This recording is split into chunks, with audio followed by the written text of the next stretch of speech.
stay tough, stay democratic, stay optimistic, spend money on defense, because you can't depend upon the good intentions of the people who have fought their way to the top of the Communist Party of China.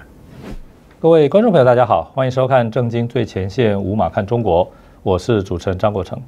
今天呢，我们有一个非常特殊的专辑是要为各位介绍这个非常知名的美国国际关系学者，也是中共问题的专家，这个苏保利称也就是 Robert Suttinger。那他的一本新的著作呢就是讲胡耀邦的叫全名是胡耀邦从国共内战到天安门事件引起了广泛的注意。那在书里面呢这个作者呢提到，他从不戴墨镜从不爱坐专车，不爱讲套话，他相信真话比官腔有力量，也相信人心比权位更长久这是中文版里面的内容这本书呢不仅重现了这个胡耀邦从少年时期一路走到中共中央总书记的这个政治历程也深刻谈到了他在80年代的时候怎么样能够这个平反冤假错案开放言论尝试政治改革。那最后呢不幸呢在这个权力斗争中呢失败了。我想呢这本书虽然已经描述的是过去的历史，但是在今天的中国呢我们可以看到还有很多人怀念或者是思索为什么胡耀邦失败了。那今天的中国有没有可能重现当时一个相对比较开放自由的气氛？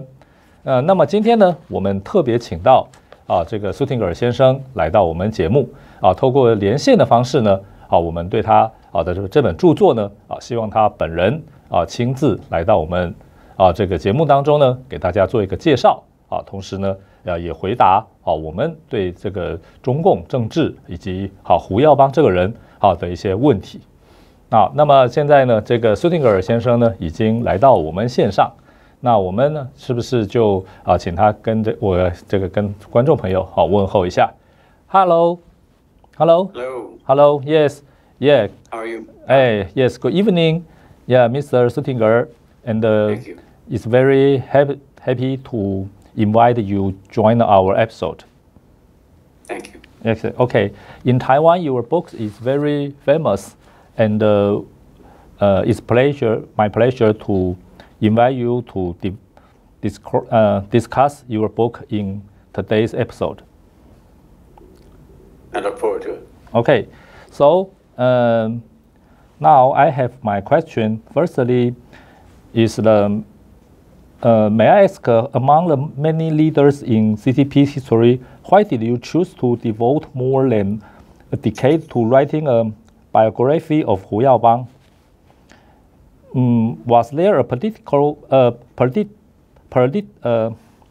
particular reason or emotional trigger that made you feel history deserved such long-term dedication? Yeah, it's my first question. Thank you. In actuality, the reason that I wrote this book is that it is sort of the prequel to the book that I wrote at the Brookings Institution in 2004, which was called Beyond Tiananmen. And that was a study of U.S.-China relations in the wake of the Tiananmen riots and crackdown and so forth. And I had to go through a fair amount of detail about, well, why did those demonstrations begin in the first place? And of course, the answer to that was the death of Hu Yaobang. So I looked into his case, I looked into the politics of that period, and discovered that Hu Yaobang was quite an interesting fellow. I had talked to some of my counterparts in the People's Republic of China in the early 2000s. I was working on a program of conflict avoidance, and they talked to me about Hu Yaobang, and they said, well, he was a very smart man, but he was very naive, and it's too bad that happened, but it did. The organization that provided my grant to support this book was the Smith Richardson Foundation, which also had funded my book about Tiananmen. And I gave them three options of subjects that I could discuss, one of which was a biography of Hu Yaobang, and that's the one they chose. At first, I was rather surprised about that, but after a little bit of research, I became quite interested in the topic. Why did it take me 10 years to do this?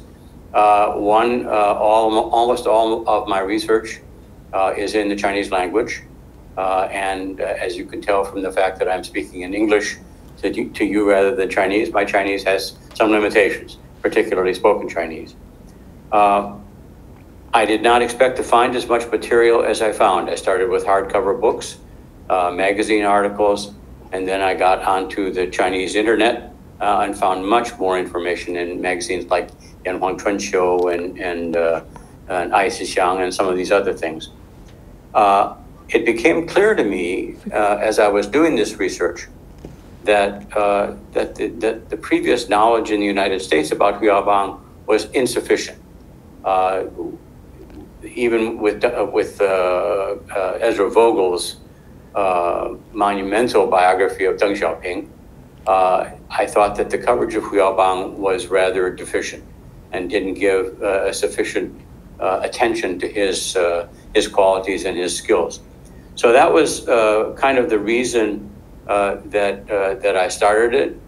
The first draft was too long, and the editor said, we can't publish a book that long, so you have to shorten it. And the last 2.5 years of my work was devoted to shortening the original draft. The other thing in terms of an emotional context or construct, Hu Yaobang was a short guy. I'm a short guy. So I have a tendency to be sympathetic toward people who are diminutive in stature, as they say here in the United States. So that was the reason why I chose Hu Yaobang, and I've never regretted it. I enjoyed the study immensely. I came away with a great deal of respect for him and the kind of work that he tried to do. Okay, thanks for your introduction. 这本书呢，我们在这边都可以看到哈，这个现在中文版已经出来了啊，这个非常厚了哈啊，希望呢这个我们观众朋友呢，如果对于中国啊这一段的历史啊，不只是胡耀邦，也是中国共产党啊的历史呢有兴趣的话呢，我想这本书呢啊是非常值得一看的。好，那现在呢，我的第二个问题是，in your book you described how during Hu Yaobang's tenure as General Secretary, Zhong Nanhai experienced a brief period of openness, rehabilitating unjust case, encouraging the media freedom, and even engaging directly with intellectuals. Could you share a few things you feel best represent the Hu Yaobang's era at that time? Were these details truly refreshing or impact within party? Well, it's I think some of the impression that people have, and they often speak about that era as a period of 改革开放, a period of reform and opening, and that there was more democracy during that period and so forth. I think some of those memories are colored through hindsight. When I looked through the materials about the period, it became very obvious to me that for Hu Yaobang, his work during that period, particularly in the late 1970s, before he became General Secretary, was really one of almost constant struggle. He was thrown into a very complicated factional situation within the party after the death of Mao and the purge of the Gang of Four. Some of those factions were still active, and most of them didn't like him. He was up against bureaucrats who didn't want to do the work of restoring some of the reputations that had been tarnished and trammeled in the Cultural Revolution. It was too much. It was too hard. It was too embarrassing for some of them, including Deng Xiaoping. So Hu Yaobang had a lot of trouble getting the reform work done. In fact, one of his most famous reforms, which was the dissolution of the commune system, which had been such a disaster for the people of China, took 4 years before he actually got it finally accomplished. Some of the other reforms moved a little bit more quickly, but there was almost always a sense that the real subject that he wanted to work on was ideology. And that was the area where people in the party, particularly amongst the elders, were most resistant to change. Even though they knew that Mao's ideology was a disaster, even though they knew Mao had been a bane for the history of China, and that they wanted to change his legacy, they didn't know quite how to do it. Hu Yaobang had some ideas about it, but many in the party did not like them. So even though his work is looked back upon in favor, the fact of the matter is that it was very difficult, and he was almost stopped cold in many cases. In 1979, he had a meeting of intellectuals called the Conference on Theoretical Work Principles, and it happened during a very controversial period. And he invited a bunch of scholars and intellectuals, party members, some of them, not all of them. And he said, let's talk about Mao Zedong and his thought. And it was like opening Pandora's box. It was most of those records of that meeting are still not available because they were so controversial. People were calling for Mao to be basically dethroned and for him to be written out of the party's history. So it was very controversial, and Deng Xiaoping was frightened by the rapidity with which Demaoization was being considered within the society. And with the urging of Hu Xiaomu, he gave the 4 Uphold speech in March of 1979, in which he said, we are not going to do away with the party. We're not going to do away with Mao Zedong thought. We're not going to do away with Mao's history. That stops now. And at that point, it almost happened that reform and opening went out the window. But because Deng Xiaoping wanted the economic benefits of it, he allowed Hu Yaobang to keep going, and Hu Yaobang became very helpful to him as he worked further into the reform movement. OK， 我想呢，刚才 Singer 先生说到，就是胡耀邦在这个工作的初期呢，在改革开放的过程当中呢，碰到的就是极左的这些意识形态的挑战。我想在中国的这个意识形态是非常重要的事情了。这个改革开放呢，主要也是相当程度呢，大家都知道对这个文革的这个极左意识形态的一种这个平反也好，或者是挑战也好，这中间呢，当然历经了非常多的这个过程。那这个书里面呢，对这方面描述的也非常的详细。那么接下来呢，我想这个再有第3个问题要请教的这个Mr. Suttinger。Okay, my third question is that your book notes Hu Yaobang's idolism and the candor made him stand out and perhaps clash when handling party factions, especially in the episode you cite where Deng Xiaoping criticized him in a meeting as being too naive. Oh, okay, so from your research, did Hu Yaobang lose out because he lacked the political maneuvering skills, or because the CCP system itself could never tolerate him? Yeah. Well, that's an interesting question. I think the reason why Hu Yaobang was so successful was not because he was a mantu of Deng Xiaoping, a protege. He was successful because he was extremely intelligent and very qualified as a leader of bureaucracies. He knew how to organize people. He was persuasive. He was a leader of bureaucracies and how to get things done. So he made a lot of progress, particularly in the 1977-1978 period. Most importantly, before the third plenum of the 11th Central Committee in December 1978, there was a long party conference, work conference, that was held, which was dedicated not to the subject of reform and opening, but to the reform of personnel and changing and rehabilitating a number of the very senior leaders who had been purged during the Cultural Revolution. Chen Yun went on the attack. Hua Guofeng was on the defense, and Deng Xiaoping was happy to see it transpire because Hu Yaobang had helped prepare him for this meeting to give him things to talk about. He published several editions of his theoretical magazine, Li Lun Dongxiang, which was circulated to most of the members of the Central Committee who were meeting at that work conference. And as a result of his work, the third plenum was a salutary success in moving forward the whole program of reform and opening. And as a result of that, Hu Yaobang was given a great deal of credit by Deng Xiaoping and by many other elders, including Chen Yun. And he went from being a non-member of the Central, almost a non-member of the Central Committee, to being the Secretary General, the head of the propaganda department, and the leading figure in the party going forward. So in 1978, Hu Yaobang became very famous, but he was up against some tough cookies. He was up against some very difficult and stubborn party elders. Even though many of them had been beaten and harmed during the Cultural Revolution, they came back thinking that they still had work to do, and they were determined to do it, and they were determined to do it above all opposition. They did not necessarily agree with Hu Yaobang's approach to things.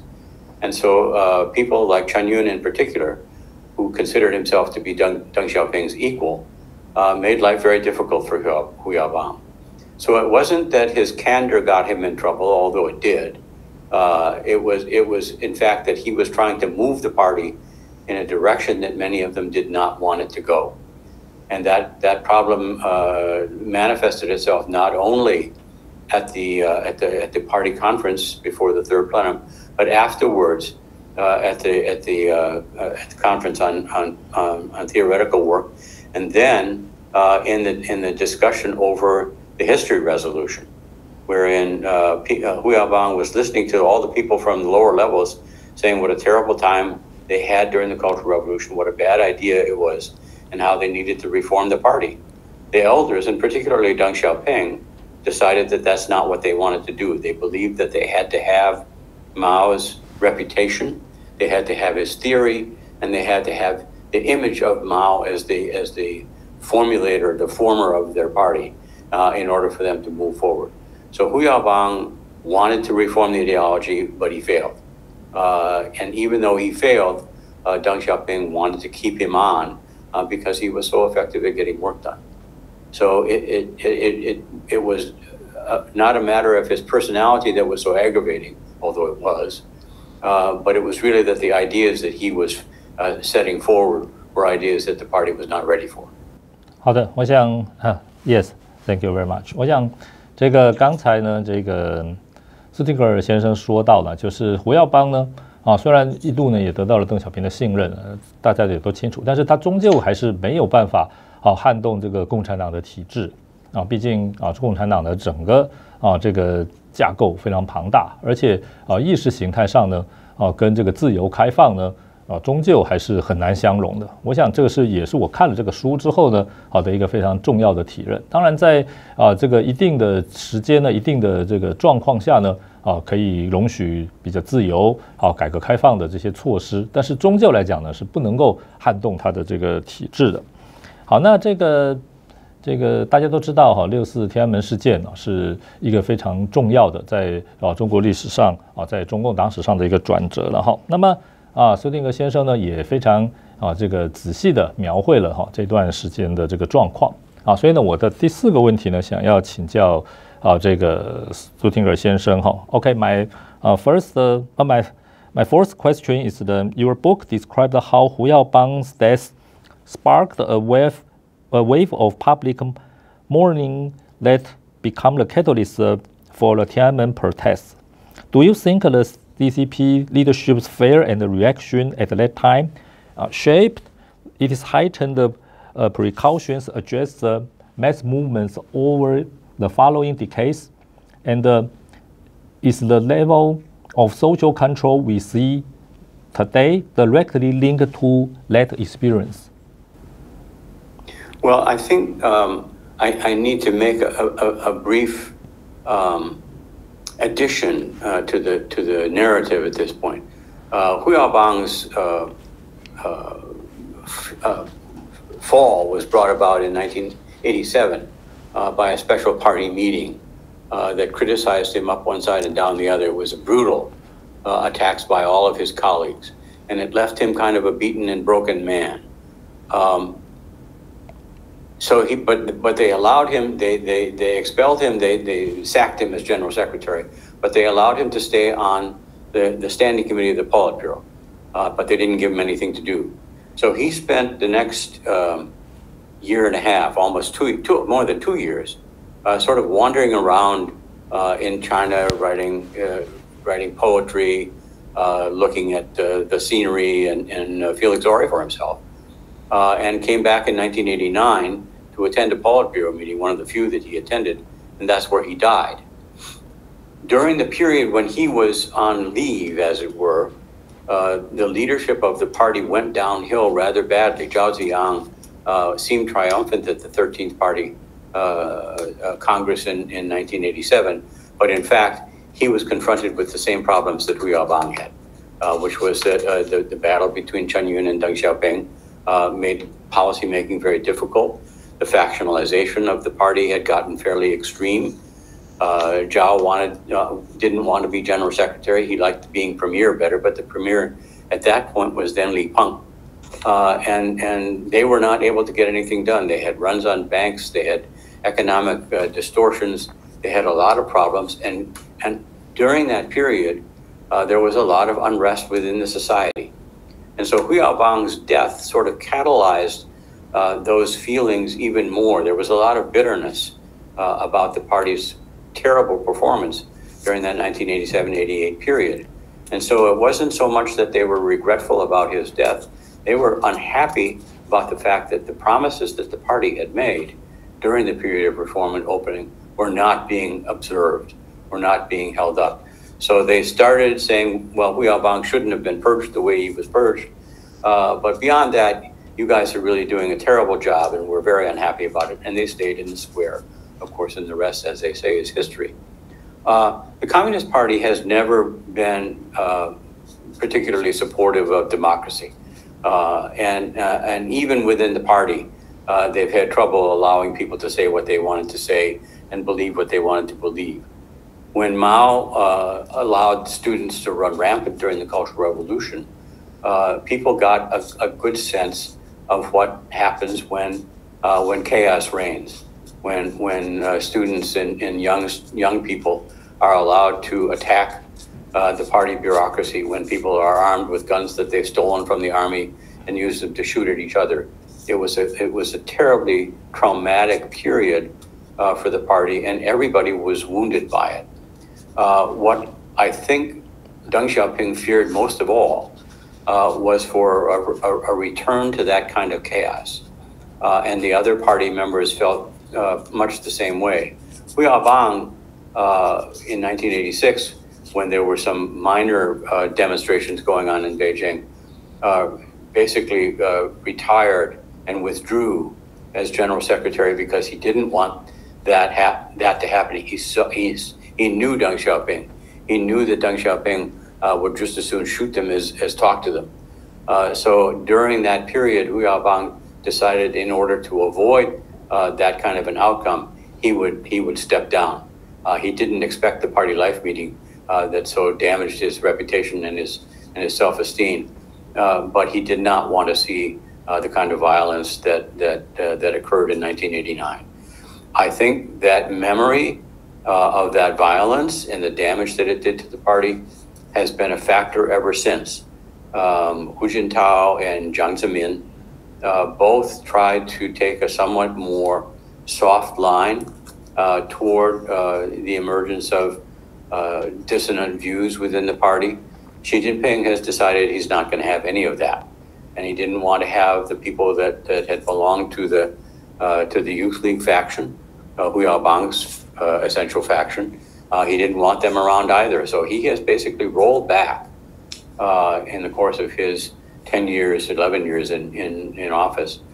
He has rolled back all of the reforms that took place during the period under Hu Yaobang and some of his successors. So I think that Xi Jinping maybe went farther than a lot of people in the party expected or wanted him to do. There's a growing level of unhappiness that we'll talk about in a little bit. But you know, the party is not a democratic party. It does not welcome democracy. It does not aspire to be a democratic party. It wants to be the party in charge.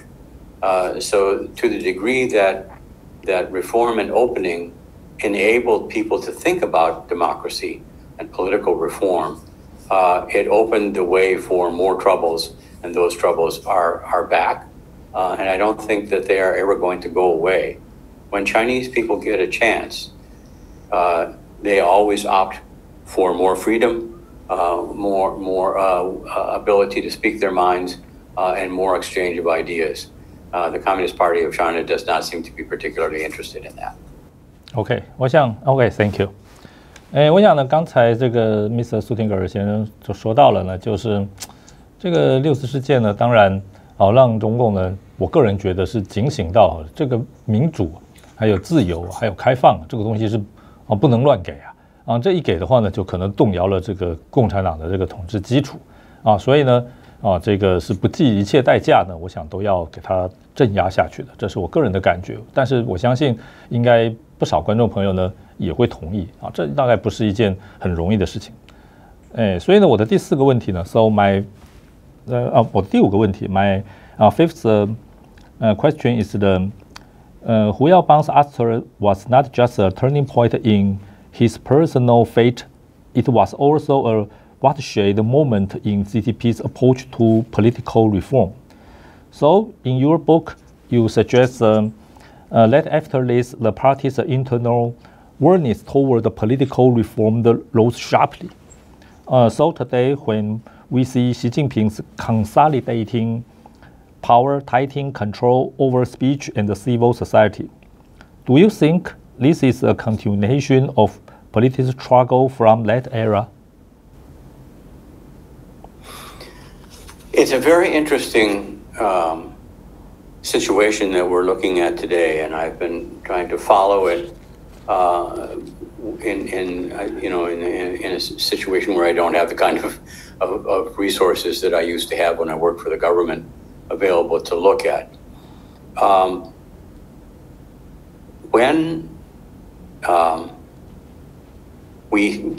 The main source of information that we get about political dynamics in China these days, in the People's Republic of China, comes from the internet, comes from YouTube videos by certain famous commentators. Many of them have strong opposition to the Communist Party, and there's nothing wrong with that. The problem that we have with it is that they have what they call 爆料, which in some cases is very dramatic reportage about splits within the party, about criticism of Xi Jinping, about plans to have him step down, about the Beidaihe meetings, which are going on even as we speak, and about what is actually going on. One of the things that is interesting about the information is that they hark back to the period of reform and opening, and they say, we have to return to that. You have been a failure, Xi Jinping, because you stopped attempting to reform the economy and to allow people the freedom of speech and the freedom of movement and so forth. And the economy has been a failure for that reason. There has been all kinds of turmoil that has gone on. And among the people who are named as being Xi Jinping's principal opponents are people with names like Hu Jintao, Wen Jiabao, and Wang Yang, and Hu Chunhua, all of whom had experience in the Communist Youth League, which of course was the creation of Hu Yaobang. So the ideas that they aspired to, honest government, and freedom of association, and attempts to really solve people's problems rather than to fit them into an ideological mold, are the kinds of problems that Hu Yaobang was dealing with. So are we looking at the possibility of a return to those policies? Is reform and opening on the way back? Many people are asking that question in these overseas publications and videos. I don't know the answer to that. I can't tell how much these ideas are actually circulating within China. But what is interesting to me is really not so much whether they are successful and whether or not Xi Jinping is taken down a peg in his rather brutal regime. But the fact of the matter is that the ideas that Hu Yaobang espoused, the ideas of a gentler and more humane Communist Party, have not gone away. They have remained in people's minds and hearts as something that any party, and even the Communist Party, should aspire to, in order to maintain the loyalty and support of the people of China. The Laobaixing were always first in Hu Yaobang's heart. He always said that that's who we should be looking to help, and they have not been getting that kind of help. And I think Hu Yaobang, if he were looking at the Communist Party today, would probably say that's not what it should be. That's not what I had hoped it would be. So I think that as we look at what's happening, and as we look at what ideas and concepts and policies are going to come out of the Beidaihe conference, or out of the fourth plenum of the 20th Central Committee that is scheduled for October, we should look for evidence that those ideas are actually going to come back, or whether they will be slammed back by the forces of conservative thinking under Xi Jinping. OK， 我想这个的确是一个蛮沉重，也是一个蛮值得我们思考的看法。好，Thank you. And my sixth question is in your book you wrote that Hu Yaobang's life was the embodiment of both the hope and the disillusionment of China's reform. In light of today's slowing economy, mounting social tensions, and the growing internal pressures, if a leader of CCP were to emerge willing to challenge the state's goal, do you think they would share Hu Yaobang's fate, or has the system evolved to the point where even a brief spring is no longer possible? I'm not optimistic that the Communist Party, in the way it has developed over the last 30 plus years that Hu Yaobang has been gone, is going to be able to return to those more idealistic days. Hu Yaobang's son, Hu Dehua, said we had a chance back in the 1980s.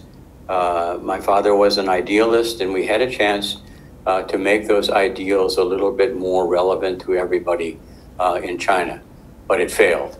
And I don't know, he said, I don't know whether those days can ever come back. We have right now a leadership of the Communist Party of 100 million members. They have gotten to be members of the Central Committee, and they have gotten to be members of the Communist Party, not by being the servants of the people, but by being the tyrants over the masses. They have, the party is rife with corruption, old boy networks, nepotism, and local gang characteristics. There's endless competition. The party's reputation among the people is probably pretty low, and Xi Jinping hasn't made it any better. So when you think about whether the party can change itself in a 2-week meeting at Beidaihe, or even at another meeting in October, after all that has happened, I mean, one of the things that we see very clearly is that the military has been thrown into chaos by the politics of the last couple of years, and nobody knows exactly what's going to happen. Is it likely that there's going to be a good outcome, or are the 100 million members of the Communist Party so set in their ways and so conservative in their outlook that any prospect for a return to reform is going to prove impossible? That is what I'm afraid the future may hold. I hope I'm wrong. I would like to see reform and a better government return to the People's Republic of China, or come to for the first time in many cases. The world needs it to be a force for good, and it is not right now. And of course, the people of China are still anxious for that benevolent and beneficent leadership that they have always hoped for will be the rulers of their great country. OK， Thank you。我想呢，这个的确是一个我们必须要注意的现实。OK，my next question is we know you are CCP's specialist, so can you give Taiwanese a short suggestion or your understanding about CCP or China today? Stay tough. Stay democratic. Stay optimistic. Spend money on defense because you can't depend upon the good intentions of the people who have fought their way to the top of the Communist Party of China. It is looking for moral guidance. It's not getting it from the ideology of Mao Zedong, certainly not getting it from the ideology of Xi Jinping, which is basically tells the Chinese people to shut up and obey. So Taiwan is a beacon I think for the people. I've always believed this. I've always advocated that Taiwan should be confident in its democracy and its goodness. I've always enjoyed visiting Taiwan because it is such a civilized place, because people are optimistic and kind to each other. And so I am a big supporter of Taiwan. I'm not one of those who thinks we should give in to the PRC simply because they have a lot of money. I think Taiwan is a wonderful society and a wonderful example, and they should not lose sight of that in terms of their own domestic politics. OK, thank you very much. 我想呢，刚才这个Mr. Stuttinger 先生呢，给我们台湾人的建议就是，要坚守我们的民主，要注意这个中国的威胁。这些呢，都是因为它的体制呢，我想也都不是很容易改变的。那我想呢，透过这个非常卓越的这本著作呢，Mr. Stuttinger 先生有关于对中国历史对胡耀邦这个性格以及他经历的描写应该能够对我们今天台湾能够这个提供很多的启示跟了解。Yeah, thank you very much, and thank you. Yeah, and your joining and the excellent the sharing and the book. Thank you very much. Thank you. OK， 好，今天呢，非常感谢我们观众朋友呢的收看那这个欢迎大家呢对于这本非常卓越的著作呢有这个能够去购买能够对中共的历史能够更多了解。今天呢，我们节目就进行到这边，感谢各位观众朋友的收看，欢迎给我们批评指教，然后按赞、分享、订阅，按下小铃铛，我们下次再见。